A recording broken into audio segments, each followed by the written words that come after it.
I don't know if you ever listened to Wu-Tang because let's be real, it wasn't our generation. Right. But I mean, Wu-Tang is my favorite group of all time. Yo, you're like a hip hop student. So yes, I'm a student. I respect that. But I will say, like an entitled fucking spoiled child, right? To the coach, I feel like I'm supposed to just know shit. I need to do my research. But yeah, go listen to like at least Wu-Tang Forever. Yeah, at least if you want to listen to a Wu-Tang album, at least listen to that joint. The reason why I brought up Wu-Tang is because you know who Doggie Diamonds is? He's another guy that does like podcasts and like interviews. Anyway, he was like high in the 2000s. You remember Doggie Diamonds, right? Well, he did a podcast. I think it was recent. I just saw a couple of days ago, and the topic was Wu-Tang should come back to save hip hop. And he was saying how Wu-Tang in the 90s they saved hip hop because hip hop was going into the flashy suit era with Diddy and the Lox and Biggie, how they were wearing the shiny suits and shit. But Wu-Tang came and saved the East Coast with that gritty style, and then people started to emulate them. With the way they rap, the style, the hairstyles and shit like that. So I understand what he's saying. I can't agree with it. Right, like because it's a whole nother generation. It's a whole nother generation. But you know who I think is, not to get off topic, but kind of just to think, give you food for thought. I think New York is bringing back hip hop, like that real hardcore hip hop. Like I was listening to that Remy Ma song. They got like Cardi B in the video. I gotta find the name of it. But like I like what's coming out of New York right now. It's like a lot of gritty hardcore hip hop. Like they coming for. I don't fuck with it. Dave East, like I still haven't really listened to Dave East yet. Like everyone's been telling me to check him out. I still haven't really done my homework on him. He's, in my opinion, I think. What can I say about Dave East? Because I would like one song and then I would be like, he kind of tried too hard on another song. It's weird. Like I like Dave East, but I don't know necessarily why I don't. Yeah, I don't know if Remy's the best example because Remy's been out since Big Pun days. I know what I'm saying, but now she's kind of started putting back music out now. I'm like, I mean, like ASAP Mob, they just dropped the album right now, like recently, and I like ASAP Mob because they have a collective of different styles. So they kind of remind me of Wu-Tang, how like there's gonna be people that are like more comedic, there's people that's more serious, and then they got the one dude, I forgot his name, ASAP Ant. I forgot the dude's name, but he's the dude like with a lisp. He has like a missing tooth or a chipped tooth. So when he talks, it sounds like he's missing a tooth because he's still all over the goddamn place. You can hear it in the 12. Oh, like Nas. What is it? It's not Nas. It's not Nas. Nas used to have a chipped tooth, but it wasn't that bad. It was more like Fabulous, but he talks like this. He talks like Daffy Duck when he raps. Was it good? Yes, he's the one. All right, so here's a song with Method Man. Came out a couple years ago. It's called like No Escape. It sounds like it came from the 90s. Like it has the boom bap feel behind it. It's really gritty. Right. So it's like you have him, and then you have Rocky. ASAP Rocky has that down south, that Houston feel. And of course, because it has that newer sound, that's the one that caught the attention of ASAP Mob. Right. But they each have their own style. Like Ferg has his own style. ASAP Ferg doesn't sound like ASAP Rocky. Yeah. And those two are the guys that are like the headliners. Right. Now this dude, I think it's 12 with the missing tooth. You could tell he sticks to his New York roots when it comes to being gritty and shit because he has that one song with Method Man. In the video, they walk around like them old big ass cell phones, like the size of this microphone and shit. I miss those phones. I gotta Google it. Don't worry about it, then. But we'll check it out later. But on the album again, one of the songs that 12's on a solo, it's a gritty beat again. Whereas the other ones aren't as gritty. They're not like trap-ish. They're not like down south-ish or drill. But you could tell it's like a newer aged beat. Right. So I don't know if New York is back on that gritty, like grimy, gully shit because I feel like that generation is gone. Right. I mean, you could tell just the way we dress now. Right. Like back, I mean, of course, Timberland's never gone anywhere, but back in those days, you were purposely rocking like sloppy Timbs and like oversized jeans, and your hair was undone on purpose and everything. And that's the style that Wu-Tang brought. They brought that real unorthodox style, that rugged, raw, gritty style. And that's just not the generation that we live in anymore. Yeah, I agree. This is a metrosexual. Okay, Bryce, it's a metrosexual generation. I ain't gonna lie, this is a lot toned down. I will say that the metros. Oh, go ahead. I'm gonna say it is a lot. Everything's a lot more toned down. What I'm saying is, out of New York, I feel like they're the ones who are willing to like take shots to go. You know what I mean? To make the game interesting again. Right. Well, Wu-Tang?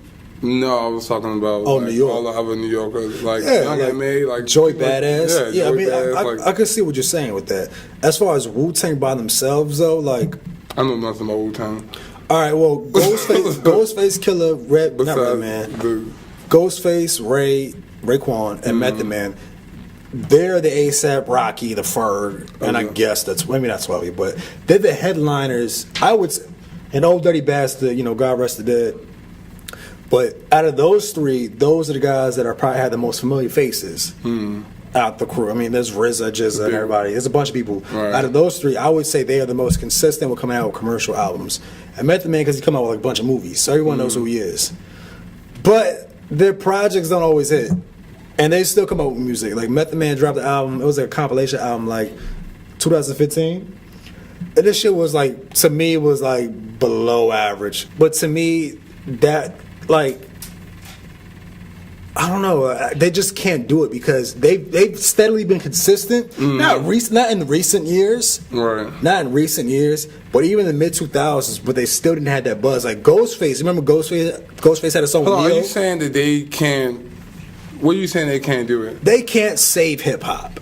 The argument is that Wu-Tang Clan can save hip hop. Commercial hip hop, no, never, No. not anymore. Hip hop to hip hop fans and heads, if they came out with another album, of course they get the buzz, just like Tribe did, just like De La Soul did, 2016. Which is a dope album. Tribe, I want to talk about them real quick. Tribe Called Quest was a dope album, but I saw them perform and I realized. Which is one guy? Tribe Called Quest. Yeah, what's his name? Is dead. Well, I saw them performing with what's his name? Pipe Dog, rest in peace. God rest his dead. Oh, Buster? No, it wasn't Buster. Q-Tip. Q-Tip. I saw him and what's his name from the group perform. And they just look older, and I'm just like, I don't know if they can even give crowds that energy anymore. Like, well, Q-Tip was more. Q-Tip was, they do? Yeah, but Q-Tip was more the chill type guy. Honest and like, in all fairness. maybe that's what it is. But I've seen him perform too, not live, but I saw him like at a Hip Hop Honest, and he was whatever song it was. The whole Low End Theory album, which is my favorite album, is a real chill, relaxed album. Right. But he made one song just sound like it was a Lil Jon song because he was jumping on the stage and he was just screaming and shit. So he was turned up. But yeah, Q-Tip is more chill and mellow. Right, He's more of a chill, mellow guy. Maybe that's what it is. But going back to Wu-Tang Clan, like, again, I'm a fan of Wu-Tang Clan. They dropped the album, I think, in like 2013, recently, 2012, something like that. It wasn't good. Didn't care for it. Now, I don't know what happened. I mean, I'm sure I've heard like stories of like them like beefing within each other and stuff like that. But I think solo-wise, they're still good. Like Raekwon, Ghostface, they could still drop a mixtape or an album and it would be good. It just won't make the impact on the culture where everyone from 30, 40-year-olds that are like, they grew up with them to the 15-year-olds who are listening to like Yachty and Uzi. I don't think they're going to catch their ear unless those 15-year-olds are like super deep into hip hop where they do their research. Right, no. But should you have? They have features with those. I don't even think they'll save it. But But Bryce said even if they have features. But I don't think. Okay, so if I hear a song, should I have to have researched the artist to enjoy the song? No. And that's what I'm saying. Right. That's what I'm saying. The people that are doing that, that will research the artist, they'll enjoy it. Okay. But the casual listeners, You just want to enjoy it. I doubt it. Okay. I strongly doubt it. I really don't see that happening. Especially now, like, it's so hard to listening to somebody who's so complex and lyrical, like a Ghostface or a Raekwon, Inspector Deck. These guys who, like, abomatomically, Socrates' philosophies can't be defined, how I be dropping these mockeries, lyrically performed armed robberies, flee with the lottery, possibly they spotted me, triumph. There's no way a 15-year-old kid is going to listen to Uzi Vert and is going to go to this. It's not going to happen.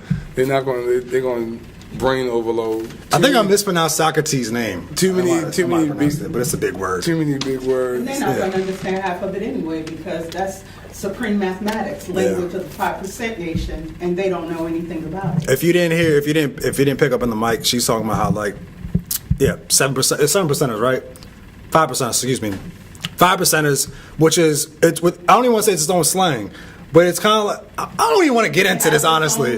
Its own language, and it's called Supreme Mathematics. Supreme Mathematics. Go listen to a Ghostface Killer album. You know what I'm talking about, but Or a brand Nubian album. I would say Ghostface Killer.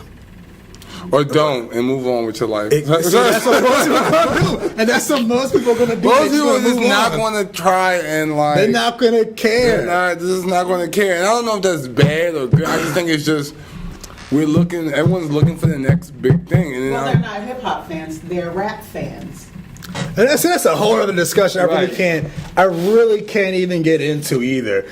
The concept of rap fans versus hip hop fans, because I can't even call Uzi and Yachty rappers like that because they really don't be rapping like that. Uzi does, but a lot of these dudes don't really be rapping like that. So I really can't even call them rap music. The reason why I said the Lox album and LP and Killer Mike's Run the Jewels albums are my favorite is because they all rap albums. They're all rapping.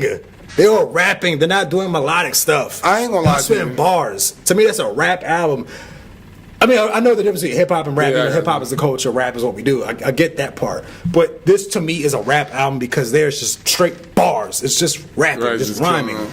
And it's not melody. I mean, of course, there's melody in there. You know, you got flow. Yeah, it's not the melodic shit. I ain't gonna lie. I'm looking forward to hearing some music that makes me be like, ooh, like that was some cool lines. Like then you gotta listen to Run the Jewels. I'm gonna have to check it out. You gotta check it besides J. Cole, no one I listen to, maybe Kendrick Lamar, but no one I listen to gives me that ooh, like, that feeling like damn, this that ugly fit. Yeah, the Lox. Yeah, but they're old too. They're old too. For the 90s, even though they look young as hell because they juicing and whatever. Not in the fucking juice. I don't know what it is. I know they're drinking juice, but whatever. They're healthy their guys. own juice drink. Oh, really? Hold up. That's a real thing. Juice, you holding up a Miller Lite. Right. We talking about being healthy, we're over here drinking beers on a Thursday. This is terrible. I just started my diet. I take a piss. Yo, this beer's like running through me. I'm like, yo, check this out. I think that hip hop is waiting for something different. Like I think everyone's waiting for a mix of the two cultures. Someone who is both a good rapper with a high energy. I think that's what everyone. That's what I want to hear. I think that's Joey Badass. I think I haven't heard any Joey Badass that made me be like, okay. I don't think good. I don't think you have to be a conscious rapper. No, I don't think you have to be conscious at all. Like I'm not saying we need another Kendrick. We need another J. Cole. I'm not saying that because you just gotta express yourself with words. Like I need you to talk about. Because you could be also talking about some bullshit too. Let's keep it real. Like Wu-Tang, we gonna talk about Wu-Tang. They talking about some bullshit too. Yeah. They just made it sound witty because of how they rap. I guess kind of like Wayne's generation. Of both. They had such a variety with each rapper because it was 9 of them. Yeah. And they had 9 different subject matters. You was listening to somebody who was highly spiritual all the way to the bottom of the barrel street niggas, which was Raekwon and Ghost. They was talking about straight gritty street, you know. And then you had Jizza and RZA who was talking about supreme mathematics and talking about. Dang, knocking over shit. If you didn't hear what Bright said, Bright just said that D4L and Laffy Taffy were the best things that ever happened to hip hop. It's like no. She just broke down Wu-Tang on how like there's 9 different members of the Wu-Tang clan and how they all had their own different personalities, their own styles and those subjects. Of course that is true because Old Dirty Bastard and the Jizz the Genius, totally different. They both spit knowledge, but totally different styles. And that's why I like ASAP Mob. Even I don't know if the album made my top 10, but the fact that everyone has their own style, like you said,